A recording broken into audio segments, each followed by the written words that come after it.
Hello, I want to thank you all for being part of our dream, and as well as the people that are at Mr. Mo's. We thank you so much, our future, the college students. And a year ago, Leonardo and me decided to go on this journey and this venture of creating a company that, with all the experience that we had had in our different areas, him being in an advertising agency and myself being in a production company, owning a production company, we wanted to unite those two worlds and make the best possible company that was human, and that the messages that we were going to channel out into the world would have meaning. So with further ado, I want to introduce my business partner and my friend, dear friend, Leonardo Ross. Thank you for being here today. Thank you, Meng, for giving us this opportunity, and we took it at heart. And we want to thank also Florida for being such a fruitful kind of state. And we want to thank Narrativa, the company that Lynn and I are growing every day, because Narrativa has given us a lot. A year ago, we really wanted to explore the meaning of what cultural relevancy is. And what we want to show you today is what we learned for the past year. What we want to do is to show the present establishment that there is a wave behind them. So we need to rise even higher. And to show the future establishment that because they make us rise, the bar will be risen again. Now, between present establishment and future establishment is this situation. When I took that picture, it was good, but it's not that good now. It's been going down, and it's because the world is recalibrating, and recalibrating is more or less how we recontextualize information. So the world is rising, really. It's not really going down. It's rising. Because what it does, it says it was going too fast, and we were burning the midnight oil. So when you see this dynamic, that when you look at a negative enough time, it becomes a positive. A sunset, all of a sudden, doesn't seem like the end of the day, but the beginning of the other side of the day, because it's today and tonight. Because after the set, you will get the sunrise. So by definition, then, a recession is just a session, and it will come to pass. Because things settle down, and then they go. That's when you're set, you go. So what we're going to say is going to revolve around this circle of life, that when you have darkness, you learn from what you saw in the light, and then you recontextualize. And we do that constantly. And that's why we call this lecture The Light at the End of the Tunnel and the Light at the End of the Funnel. Because, you see, it's just how that orange was created. There's the funnel, or the tunnel, which is the roots and the stems of this flower as it comes out. And then you see that flower saw the light at the end of the tunnel as it came out, and then he gave us a fruit. So it tells us that when things go into darkness, they always rise into the light. And this is not just a metaphor. This is actually scientifically true. So this affects us a lot more than we think. So let's talk about a little bit broad, and then we'll bring it down to earth. In the beginning, space and time happen. And you will be thinking, and I'm in a marketing talk? Yes. Because to understand what we do today, we have to go back to the beginning. It's back to the future. That's how we learn. Because this that you're seeing here is one of the most beautiful things that the human mind has created. It's the XY axis.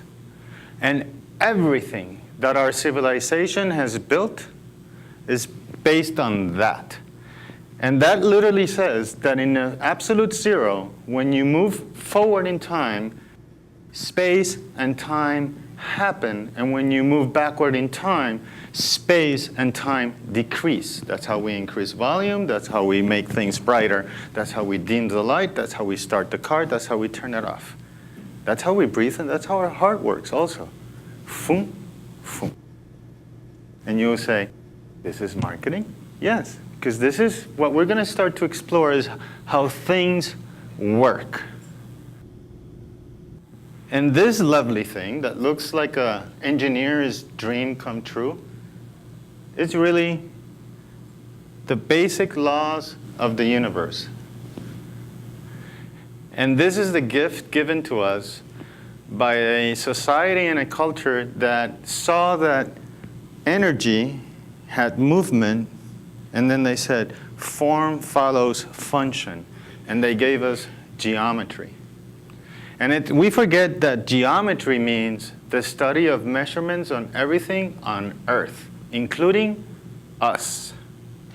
And this has a lot to do with what we do today. And these people, they're incredible. This is when statues went from being like this to doing this. And if you think that's little, try to think what kind of mind shift happened between Mesopotamia when people were doing statues like this, when we finally understood the internal workings of the body to do a sculpture that was realistic. Just think of the power of the mind. No computers, no modeling, no polygons. This was mind over matter, literally. And this is the gift that we have as a human race and humans. And it's also based on natural things. That when you have heat, it goes up. That when you have cold, things condense and they come down. And they do that wondrous thing. Life makes more life when it travels on the XY axis. Because things increase or they decrease. But there is a practical side to this. This is a mural inside Rockefeller Center. And inside Rockefeller Center, Mr. Diego Rivera painted how the energy of our thoughts becomes the material reality that we create through our imagination. And imagination creates industry. And industry with ingenuity creates the culture and the economy. And it's just a flower that blooms and blooms and blooms. And this is actually one of the most beautiful images when science and art merged. And it was no coincidence that this happened during the height of the Industrial Revolution. Because this was the time when we were updating what the Greeks did, in my opinion. Because the Greeks gave us something incredible with that little XY axis, the scientific method. And this means that with the knowledge that you have now, you create theories, which is basically envisioning the future. And you create hypotheses. And then as this starts to move this way, you create new knowledge from new information, and you have conclusions. And this is not only how we think, this is how things grow. That one thing takes from here and mixes from the other side, and things rise. And our thoughts have that in parallel with the way things work, believe it or not, in the universe. And you would say, how can I profit from it? Well, guess what? If Rockefeller said, Diego Rivera, paint this in my building, I think we have a lot to gain from learning from this. And this is where you start looking at monuments and the things we've done in the past, and you say, you know what? These are smart people, and they paid a lot of money to preserve this idea. Maybe we should go back and look back at it and try to understand it.